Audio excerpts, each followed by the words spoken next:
लक्षणे नाभिप्रति अभिमुख्ये। लक्षणेन तृतीया का एक वचन, अभिप्रति प्रथमा का द्विवचन, आभिमुख्य सप्तमी का एक वचन। अनुवृत्ति आ रही है विभाषा सुप सह सुपा समासः अव्ययी भाव। इतने अनुवृत्तियां तो हर जगह चलेंगी आपकी। विभाषा महाविभाषा है तो द्वितीय पाद पर्यंत चलेगा ही चलेगा। उसके बाद सुप सुपा सह चलना ही चलना है, क्योंकि सुबंत का सुबंत के साथ समास होगा, और समासः का भी अधिकार चलेगा ही चलेगा। उसके बाद क्या शेष बचता है, अव्ययी भाव, वो अव्ययीभाव प्रकरण तक चलेगा, आगे वही तत्पुरुष बदल जाएगा। तो इतने अधिकार तो आपके निश्चित हैं। समास करिए, अभिष्ट प्रतिष्ठ इति अभिप्रति, ठीक है ना। और अभिमुखस्य भावः कर्म वा इति आभिमुख्यम। जो इस प्रकार के शब्द बनते हैं ना, आभिमुख्यम, सादृश्यम, सामीप्यम, इन सब में श्यय प्रत्यय होता है। सूत्र है गुणवचन ब्राह्मणादिभ्यः कर्मणि श्यय। गुणवचन ब्राह्मणादिभ्यः कर्मणि श्यय सूत्र है। तो ये किस अर्थ में प्रत्यय करता है, उसका भाव अथवा उसका कर्म। जैसे सदृश, तो सदृशस्य भावः कर्म वा इति सादृश्यम, समीपस्य भावः कर्म वा इति सामीप्यम। इसी प्रकार से अभिमुखस्य भावः कर्म वा इति आभिमुख्यम। इस प्रकार से ये शब्द बनते हैं जिस अर्थ में, जैसे मनुष्यत्वम, गोत्वम, मूर्खत्वम, ये सब प्रत्यय होते हैं ना, त्व तल प्रत्यय का प्रयोग करते हैं। उसी प्रकार से इसी अर्थ में यहाँ पर श्यय प्रत्यय हो जाता है। तो इस तरह के जो भी शब्द दिखाई देते हैं, आनंतर्यम, अनंतरस्य भावः कर्म वा इति आनंतर्यम, सामीप्यम, सादृश्यम, आभिमुख्यम, तो इन सब में श्यय प्रत्यय हुआ है। ठीक है, अर्थ करेंगे सूत्र का।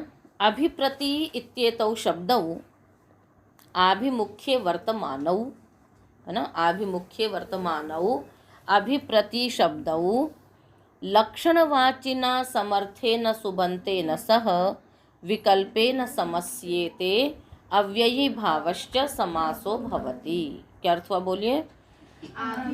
खे अर्थे वर्तमानौ अभिप्रति शब्दौ लक्षणवाचिना समर्थेन सुबन्तेन सह विकल्पेन समस्येते। फिर से बोलो अर्थ एक बार। आभिमुख्ये अर्थे वर्तमानौ अभिप्रति शब्दौ लक्षणवाचिना समर्थेन सुबन्तेन सह विकल्पेन समस्येते अव्ययी भावश्च समासो भवति। हाँ, तो अभिप्रति दो है, इसलिए अभिप्रति शब्दौ विकल्पेन समस्येते। एक वचन होगा तो समस्यते, बहुवचन होगा तो समस्यन्ते। तो एक प्रथमांत हो गया और एक तृतीयांत हो गया। किसके साथ समास होगा, लक्षणवाचिना समर्थेन सुबन्तेन सह। ठीक है, तो लक्षणवाची समर्थ सुबंत के साथ जो कि आभिमुख्य, आभिमुख्य माने सामने, ठीक है ना। तो इस अर्थ में वर्तमान जो अभिप्रति शब्द हैं उनका समर्थ सुबंत के साथ समास होता है। उदाहरण है आपका, अभ्यग्नि शलभाः पतन्ति, प्रत्यग्नि शलभाः पतन्ति। और जब समास नहीं होगा तो अग्निम अभि, अग्निम प्रति। विग्रह कैसे करेंगे, अग्निम प्रति लक्ष्यीकृत्य शलभाः पतन्ति, है ना, कि अग्नि की ओर लक्षित करके, मुख करके, शलभ मने पतंगे, शलभ मने पतंगे, तो पतंगे गिरती हैं, उसको क्या कह देंगे हम, प्रत्यग्नि, अभ्यग्नि। ठीक है, तो यद उद्दिश्य गच्छति तत् लक्षणम भवति। यद उद्दिश्य गच्छति तत् लक्षणम भवति। लक्षण का तात्पर्य क्या है कि जिसकी ओर उद्देश्य करके, जिसकी ओर लक्षित करके कोई चीज हो, उसी को क्या कह देते हैं, लक्षण। जैसे इससे पहले था ना लक्षणेत्थम भूताख्यान में कि वृक्षम अभिविद्योतते विद्युत, तो किसकी ओर लक्षित करके, बिजली चमकी, किसकी ओर उद्देश्य करके, वृक्ष की ओर, तो वो लक्षण हो गया। यहाँ पर कौन लक्षणवाची है, अग्नि, है ना, कि अग्निम प्रति लक्ष्यीकृत्य, अग्नि की ओर लक्षित करके पतंगे गिर रही हैं, इसलिए लक्षणवाची समर्थ सुबंत कौन हो गया, अग्नि हो गया। और आभिमुख्य अर्थ वर्तमान शब्द कौन सा हो गया, अभिप्रति, इनका उसके साथ समास हो गया। तो अग्निम, है ना, कैसे बनाओगे, अग्निम प्रति है तो अग्नि आगे अम, प्रति आगे सु, लक्षण नाभि प्रति आभिमुख्य से क्या कर दिया आपने, समास कर दिया। उसके पश्चात कृत्यतित समासाश्च सुपो धातु प्रातिपदिकयोः और प्रथमा निर्दिष्टम समासोपसर्जनम। अब यहाँ पर देखो कि अभिप्रति में प्रथमा है, यहाँ पर किसमें प्रथमा है? अभिप्रति में, तो उसी को उपसर्जन संज्ञा हुई तो वो पूर्व में हो गया। तो प्रति अग्नि, अभि अग्नि यणादेश हो गया, क्या बन गया? प्रत्यग्नि। अब ये अव्ययी भाव समास है, इसलिए अव्ययी भावश्च से नपुंसकलिंग और अव्यय संज्ञा, उसके पश्चात अव्ययदाव सुपह से सु का लुक होकर के बन गया अभ्यग्नि, प्रत्यग्नि। ठीक है, चलो अगला सूत्र है अनुर्यत समया। अनु प्रथमा का एक वचन, यत समया अव्ययपदम, यस्य समया यत समया षष्ठी तत्पुरुष समास।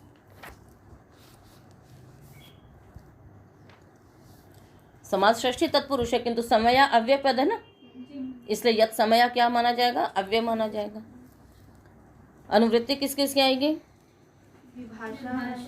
सुप, सह सुपा, समासः और लक्षणे नाभिप्रति आभिमुख्य से लक्षणे न की अनुवृत्ति भी आ रही है। 115 तक जाएगी। ठीक है, अर्थ करेंगे सूत्र का। अनु यस्य समीपवाची, अनु यस्य समीप, समया है ना, समया का अर्थ क्या होता है? समीप। तो अनु यस्य समीपवाची तेन लक्षण भूतेन समर्थेन सुबंतेन सह विभाषा समस्यते तत्पुर अव्ययी भावश्च समासो भवति। अनु यस्य समीपवाची, अनु जिसके समीपवाची है ना, उस लक्षण भूत समर्थ सुबंत के साथ अव्ययी भाव समास विकल्प से होता है। यानी अनु शब्द का लक्षण भूत समर्थ सुबंत के साथ समास हो जाएगा। उदाहरण बनाएंगे हम लोग। अनुवनम अशनिर्गतः, अनुवनम अशनिः गतः, अनुपर्वतम अशनिः गतः। तो अनु यस्य समीपवाची, मतलब जिसके समीप की बात कही जा रही है, उस लक्षण भूत समर्थ सुबंत के साथ अनु का समास होगा। तो अनुवनम का अर्थ क्या हो गया? वन के समीप बिजली गई। बिजली चमकती है, चमकने के बाद वो कहीं ना कहीं गिरती है, या तो जंगल के पास या पर्वत के पास, वृक्ष के पास, घर के पास, कुएं के पास, जहाँ पर भी वो गई तो वो उसके समीप गई, इसलिए क्या अर्थ हो जाएगा? अनुवनम अशनिः गतः। विग्रह क्या करोगे? वनस्य समीपम इति अनुवनम, यही करोगे ना, वनस्य समीपम इति अनुवनम। केवल बिजली के लिए नहीं, आप किसी भी के लिए कर सकते हो। ठीक है ना। अनुवृक्षम पुरुषः अस्ति, ठीक है ना। अनु विद्यालयम नदी वर्तते, कहीं भी प्रयोग आप कर सकते हैं कि वन के समीप नदी है, विद्यालय के समीप नदी है, वृक्ष के समीप विद्यालय है, वृक्ष के समीप कन्या खड़ी है, तो आप कहीं भी प्रयोग कर सकते हैं इसका। तो अनुवनम, तो वन आगे गस, अनु आगे सु, और इस सूत्र से समास करके, समास की प्रक्रिया आप लोगों को मालूम है, उसी प्रकार से समास हो जाएगा। तो अनुवनम, नाव्य भाव तत्व तो पंचम में लग जाएगा। अनुवृक्षम, अनुपर्वतम, ठीक है। तो केवल यही नहीं बनेंगे, इसके साथ साथ आप अन्य उदाहरण भी बना सकते हैं। ठीक है ना। आप लोगों के पास संस्कृत शिक्षण सरणी है ना? नहीं है? अच्छा, आपके कमरों में बड़ी बहनों के पास होगी, उनसे आप लेकर के देखना। तो उसमें जो समास प्रकरण है, तो समास प्रकरण में ये जो उदाहरण है, जैसे अव्ययी भाव समास के हम सारे उदाहरण बता रहे हैं, तो इनका उसमें प्रयोग किया गया है। क्या किया गया? उसमें प्रयोग किए गए हैं, अनुवाद बनाए गए हैं। तो एक बार उनको देखना है ना, आप लोगों के कमरे में, जिसके कमरे में जिसके पास भी है, बड़ी बहनों के पास, आप लोग उनसे ले करके एक बार उस प्रकरण को देखना कि किस प्रकार से उनके प्रयोग किए गए हैं, और फिर उसी प्रकार से आप लोग दूसरे अनुवाद भी बना सकते हो। बात समझ में? अभी आप लोग देख लीजिए, फिर पुस्तक मंगवाएंगे और इसके बाद समास एक बार सरणी से अभ्यास करना। तो उसमें आपको प्रयोग बनाने आएंगे कि हम दैनंदिन व्यवहार में हम इन शब्दों का प्रयोग कैसे कर सकते हैं। बात समझ में आ गई? चलिए, अनुर्यत समय यस्य चायामः, यस्य षष्ठी का एक वचन, च व्यपदम, आयामः प्रथमा का एक वचन। अनुवृत्तियां वही हैं, अनु की अनुवृत्ति आ रही है। ठीक है, इसी सूत्र तक जाएगी। लक्षणेन की अनुवृत्ति है, बाकी विभाषा सुप सह सुपा अव्ययी भावः। अर्थ करेंगे, अनु यस्य आयामवाची। आयाम माने क्या होता है? दीर्घता, दैर्घ्य, लंबाई। अनु यस्य आयामवाची तेन लक्षणवाचिना समर्थेन सुबन्तेन सह विभाषा समस्यते अव्ययी भावश्च समासो भवति। क्या अर्थ हुआ? अनु यस्य आयामवाची तेन लक्षणवाचिना समर्थेन सुबन्तेन सह विभाषा, हाँ, और अव्ययी भावश्च समासो भवति। उदाहरण है इसका, अनुगंगम वाराणसी, अनुयमुनम मथुरा। तो गंगायाः अनु अनुगंगम, मथुरायाः अनु यमुनायाः अनु अनुयमुनम। क्या अर्थ हो गया इसका? अनुगंगम वाराणसी, अनु जिसका आयाम, मतलब अनु शब्द जिसका आयामवाची है। आयाम माने लंबाई, दीर्घता, है ना, तो उसके उस लक्षण के साथ उसका समास हो जाएगा। तो अनुगंगम वाराणसी का अर्थ है कि जो वाराणसी है वो गंगा के किनारे किनारे बसी हुई है। तो वाराणसी जो है वो वाराणसी की लंबाई किसके साथ साथ है? गंगा के, है ना। तो अनु यस्य आयामवाची, अनु जिसका आयामवाची है, जिसकी लंबाई को बता रहा है। किसकी लंबाई को बता रहा है? गंगा। तो अनु का गंगा के साथ समास हो गया। और उसके साथ साथ किसकी है लंबाई? वाराणसी की। कहते हैं ना कि गंगा तीरे, है ना। आप लोग जब संकल्प पढ़ते हैं प्रातःकाल यज्ञ में तो उसमें क्या पढ़ती हैं? गंगा तीरे काशी क्षेत्र है। तो जो काशी क्षेत्र है ना, वाराणसी है, वो गंगा के तीर पर है। तो गंगा के किनारे किनारे हमारी वाराणसी बसी हुई है, इसलिए अनुगंगम वाराणसी। सिद्धि कैसे हो जाएगी? गंगांगस अनुसु समास इत्यादि करके अनुगंगा अव्ययभावश्च से नपुंसकलिंग, फिर ह्रस्व किससे होगा? ह्रस्व नपुंसके प्रातिपदिकस्य से ह्रस्व, अनुगंग, उसके पश्चात सु, और नाव्य भाव दत्तम तो पंचम्या, तो अनुगंगम। इसी प्रकार यमुना के किनारे किनारे कौन सी नगरी बसी है? मथुरा। तो अनुयमुनम मथुरा, यमुना के किनारे किनारे मथुरा है। तो यहाँ मथुरा का समास नहीं हो रहा है, किसका हो रहा है? यमुना का अनु के साथ समास हो रहा है। और ये बताया जा रहा है कि वो जो है वो मथुरा की जो लंबाई है वो यमुना के किनारे किनारे है। ठीक है, तो सिद्धि उसी प्रकार से हो जाएगी, अनुगंगम अनुयमुनम।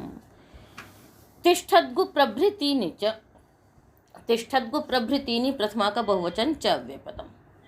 तिष्ठद्गु प्रभृति येषाम तानि इमानि तिष्ठद्गु प्रभृतीनि, है ना। तो प्रभृति शब्द यहाँ पर आदि अर्थ का वाचक है ना। प्रभृति शब्द किसका वाचक है? आदि। तो तिष्ठद्गु आदि में है जिसके, वो क्या कहलाया? तिष्ठद्गु प्रभृति। जैसे अधि प्रभृति होता है ना, इसी प्रकार से यहाँ पर भी वही चीज है ये। तो समास ये अर्थ करेंगे, तिष्ठद्गु प्रभृतीनि शब्द रूपाणि अव्ययी भाव संज्ञकानि निपात्यन्ते।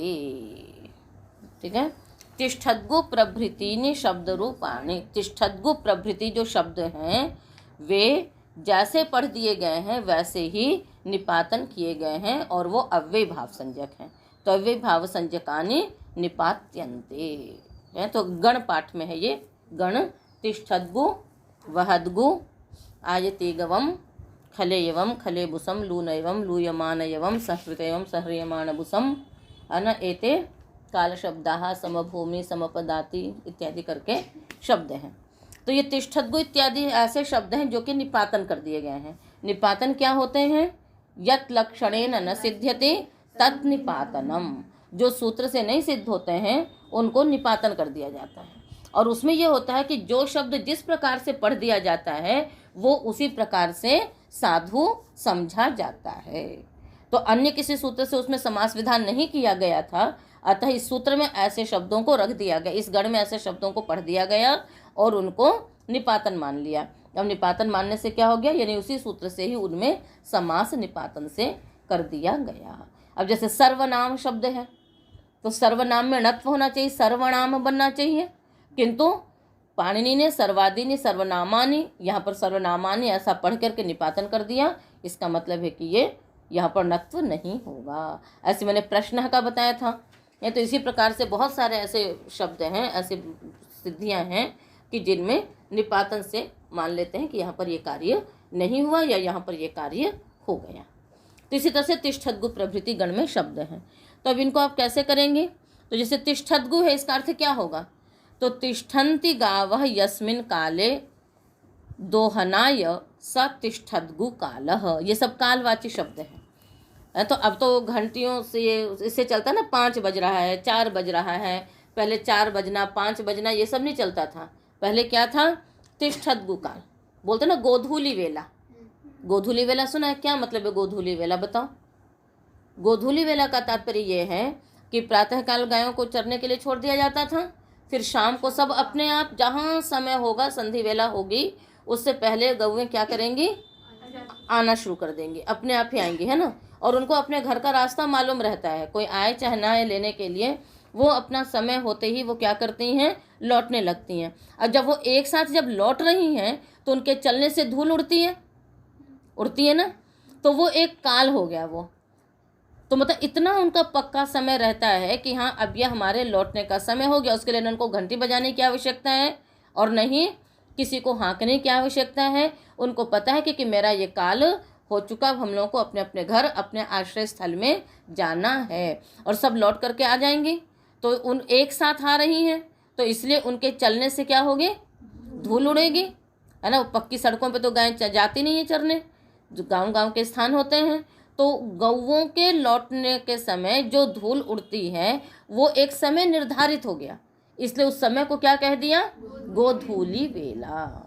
और वो गोधूली वेला कौन सी होती है? वे जब सूर्यास्त हो रहा होता है, और जो संधि वेला होती है अपनी, वही क्या है? गोधूली वेला है। उसी समय गायों का दुहना इत्यादि भी फिर किया जाता है। वही काल है आपका तिष्ठद्गु काल, है ना, कि गौओं को पता है कि हमारा दूध दुहने का समय हो चुका है, वो अपने आप रंभाने लगती हैं, देरी होगी तो वो तिष्ठद्गु काल होगा, जिस समय गौवें अपने आप खड़ी हो जाती हैं दुहने के लिए।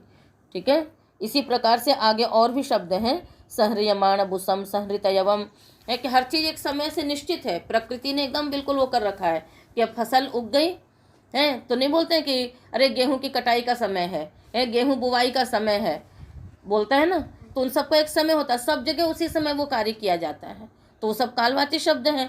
गेहूं को इकट्ठे करने का समय है, गेहूं की कुटाई का समय है, आलू की बुवाई का समय है।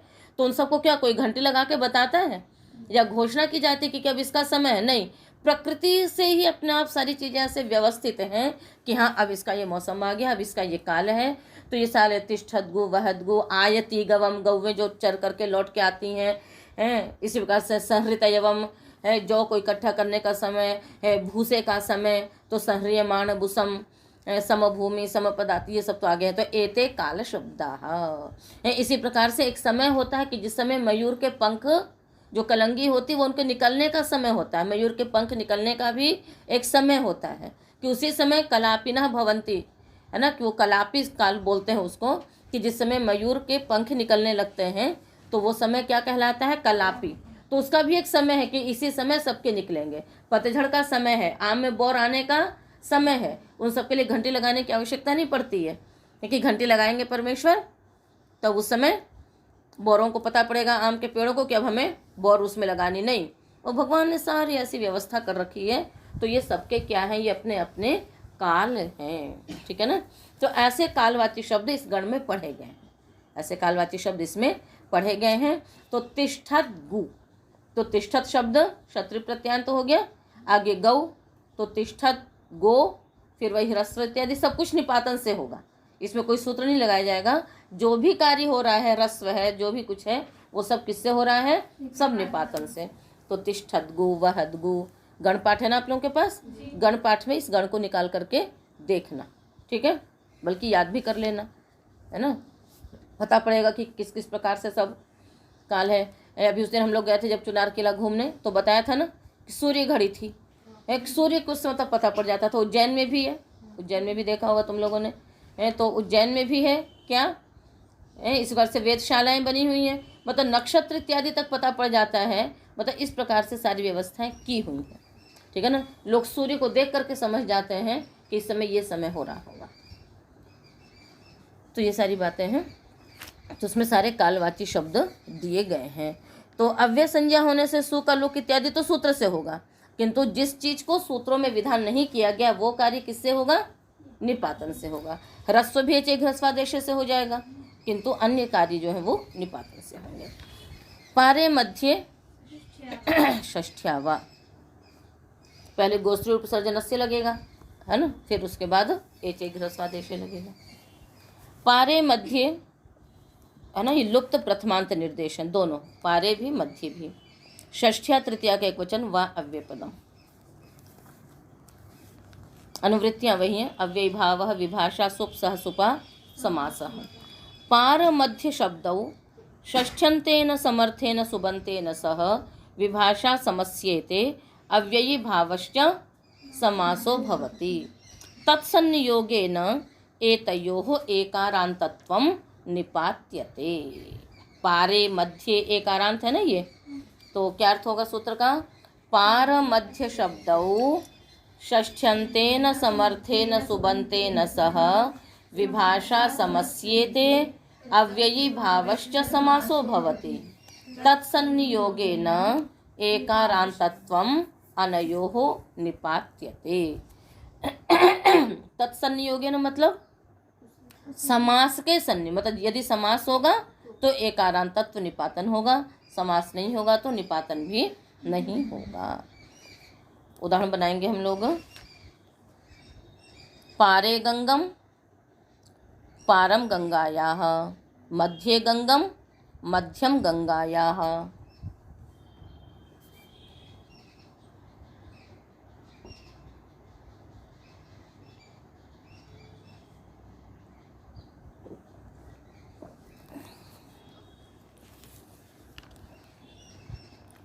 ठीक है, तो समास हो गया ना। पारम गंगायाः विग्रह किया हमने, पार का गंगा षष्ठ्यंत के साथ समास हुआ, और जब समास होगा तो पार को एकारांत हो जाएगा, तो क्या बन जाएगा? पारे गंगा, उसके बाद वही ह्रस्व नपुंसक प्रातिपदिकस्य नव्य भाव दत्तम तो पंचम्या पारे गंग अम पारे गंगम। और जब समास नहीं हुआ तो क्या बना? पारम गंगायाः।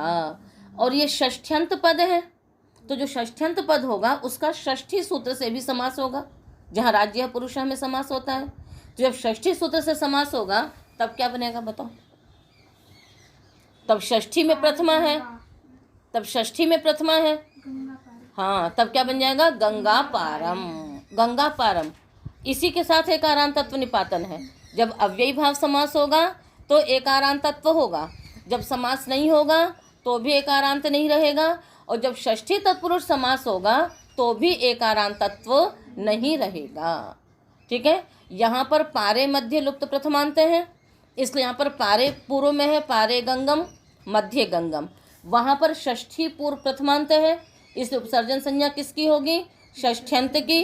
अतः वहाँ पर षष्ठ्यंत पूर्व में चला जाएगा। षष्ठ्यंत क्या है? गंगा। यहाँ पारम गंगा षष्ठ्यंत है, इसलिए वो पूर्व में रहेगा, तो क्या बनेगा? गंगा पार, आगे सु गंगा पारम। बात समझ में आ गई? तो 3 उदाहरण बने, और उसका भी असमस्त पक्ष यही रहेगा, गंगा यह पारम, इसलिए 3 बन गए। पारे गंगम अव्ययी भाव समास, गंगा पारम षष्ठी तत्पुरुष समास, और पारम गंगायाः दोनों का असमस्त पक्ष। विग्रह तो दोनों का एक ही रह जाएगा, इसलिए तो अर्थ क्या हो गया पारे गंगम का? गंगा के पार। मध्य गंगम का अर्थ क्या हो जाएगा? गंगा के मध्य। ठीक है, गंगा के मध्य और गंगा के पार। पारे गंगम, है ना, सिकता वर्तते। पारे गंगम अश्वाः संचरन्ति, पारे गंगम उष्ट्राः संचरन्ति। गंगा के उस पार ऊँट घूमते हैं। इस समय वहाँ पर क्या कहते हैं, घोड़े की, ऊँट की, सबकी सवारियाँ हो रही हैं, है ना। तो पारे गंगम, ठीक है। मध्य गंगम सेतु वर्तते, गंगा के मध्य में पुल है, तो प्रयोग आप बना सकते हैं इस प्रकार से, मध्य गंगम। तो बात समझ में आ गई ना? चलें आगे। संख्या वंशीय न, संख्या प्रथमा का एक वचन, वंशीय न तृतीया का एक वचन। अनुवृत्तियां वही हैं, विभाषा विभावः सुप सह सुपा समासः। वंशे भवः वंश्यः, वंश में होने वाला। यहाँ पर दिगादिभ्यो यत् से यत् प्रत्यय हुआ है। अर्थ करेंगे, संख्यावाची सुबंतम वंश्यवाचिना समर्थेन सुबंतेन सह विभाषा समस्यते अव्ययी भावश्च समासो भवति। अब यव्ययी भाव समास प्रकरण समाप्त होने वाला है। जब तत्पुरुष समास होगा तो आप ही लोगों को सूत्रार्थ करना है। एक तरफ प्रथमा एक तरफ तृतीया, करो इसका भी। संख्यावाची सुबंतम चिना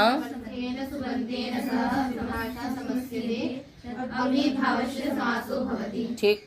संख्यावाची समर्थ सुबंत का वंश्यवाची समर्थ सुबंत के साथ समास होता है और वह अव्ययी भाव समास होता है विकल्प से।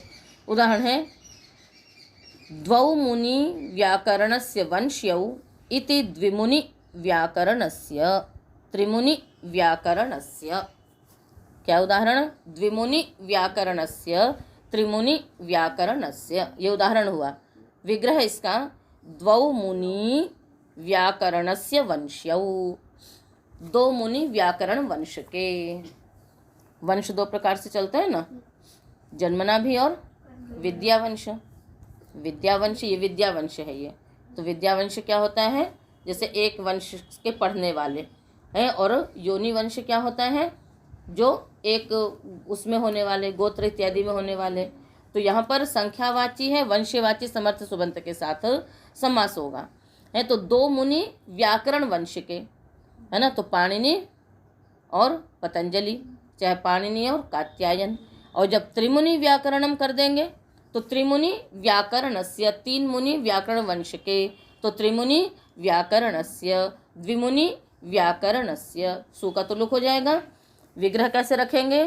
द्वि आगे औ, मुनि आगे औ, समास करेंगे। समास करके अंतर्वर्ती विभक्तियों का लुक करेंगे तो द्विमुनि, और उसके बाद अव्ययदाव सुपह से सु का लुक कर देंगे। क्या बन जाएगा? द्विमुनि त्रिमुनि। तो पाणिनि और कात्यायन कहे जाते हैं जब द्विमुनि व्याकरणस्य।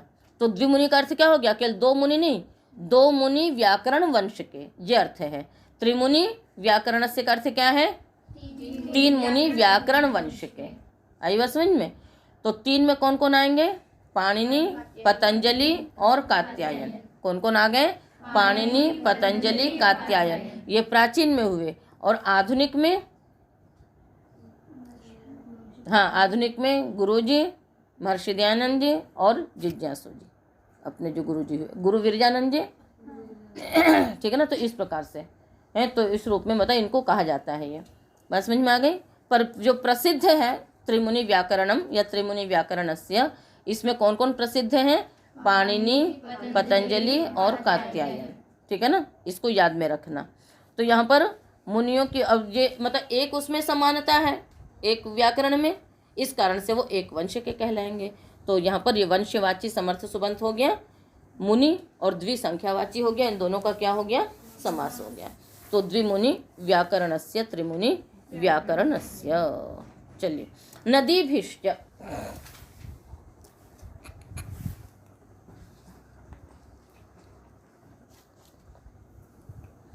नदी भी प्रथमा का नदी भी तृतीया का बहुवचन च अव्ययपदम। अनुवृत्ति इसमें संख्या की आ रही विशेष और बाकी पूर्ववत, विभाषा अव्ययी भाव इत्यादि। अर्थ करो। नहीं, संख्या की अनुवृत्ति आ रही है। समर्थम, हाँ, नदी वाचिना समर्थेन सुबन्तेन सह विभाषा समस्यते अव्ययी भावस्य समासो भवति। ठीक। संख्यावाची समर्थम सुबंतम, संख्यावाची समर्थ सुबंत का नदीवाचिना समर्थेन सुबंतेन सह, नदीवाची समर्थ सुबंत के साथ क्या होता है? अव्ययी भाव समास होता है विकल्प से। उदाहरण है सप्तानाम गंगानाम समाहारः इति सप्तगंगम। द्वयोः यमुनयोः समाहारः इति द्वियमुनम। पंचनदम सप्तगोदावरम।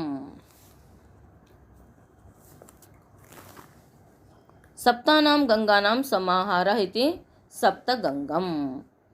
7 गंगाओं का समाहार। तो नदीवाची है ना ये, तो नदीवाची से नदी शब्द भी ले लेंगे, और जो नदीवाची शब्द हैं गंगा, यमुना, गोदावरी इत्यादि, वो भी ले लेंगे। नदी संज्ञक नहीं लेंगे, नदीवाची लेंगे, जो रियल में जो नदियाँ होती हैं वो लेंगे। तो 7 गंगाओं का समाहार, कुछ ऐसा प्रदेश जहाँ पर 7 तरफ से गंगा आकर के वो होती हैं। तो सप्त गंगम, तो और या फिर गंगा की 7 धाराएं हरिद्वार में आती हैं, है तो वहाँ पर सप्त गंगम। ऐसी द्वयो यमुनयो समाहारः इति द्वियमुनम, यमुना की 2 धाराएं। पंच नदम, 5 नदियों का जहाँ संगम हो, कौन सा स्थान है ये? पंजाब, इसलिए इसको पंचनद प्रदेश भी कहा जाता है, पंचनदम। सप्त गोदावरम, है ना, 7 गोदावरी की 7 धाराएं। ठीक है, अब इनकी सिद्धियों पे ध्यान दीजिए। तो सप्तानाम गंगा नाम समाहार में क्या करोगे? सप्त आम गंगा आम दोनों का समास होगा।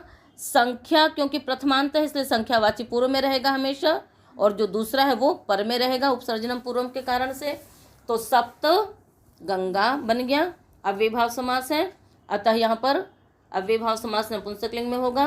ह्रस्व नपुंसक के प्रातिपदिकस्य से ह्रस्व करके सप्त गंग, नाव्ययभाव दतोम तो पंचम्य और अतोम अमी पूर्व सब लगा करके क्या बन गया? सप्त गंगम। ऐसी सप्त यमुनम, यहाँ तक तो ठीक है। अब आ जाइए पंच, ऐसे द्वियमुनम भी बन जाएगा, कोई दिक्कत नहीं है।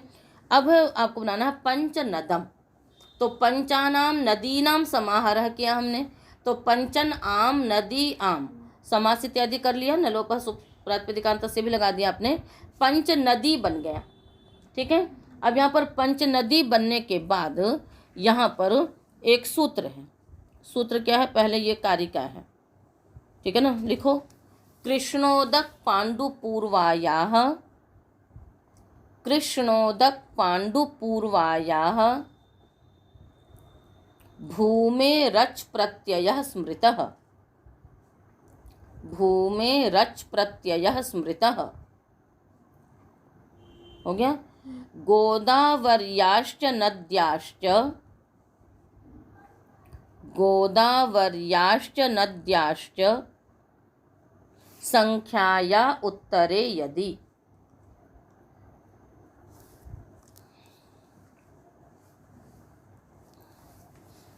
ठीक है। कृष्णोदक पांडु, है ना, कृष्ण उदक पांडु पूर्व वाले भूमि प्रातिपदिक से अच प्रत्यय होता है। कृष्णोदक पांडु पूर्वायाः, यानी कृष्ण उदक और पांडु पूर्व वाले भूमे हैं, भूमि प्रातिपदिक से अच प्रत्यय होगा।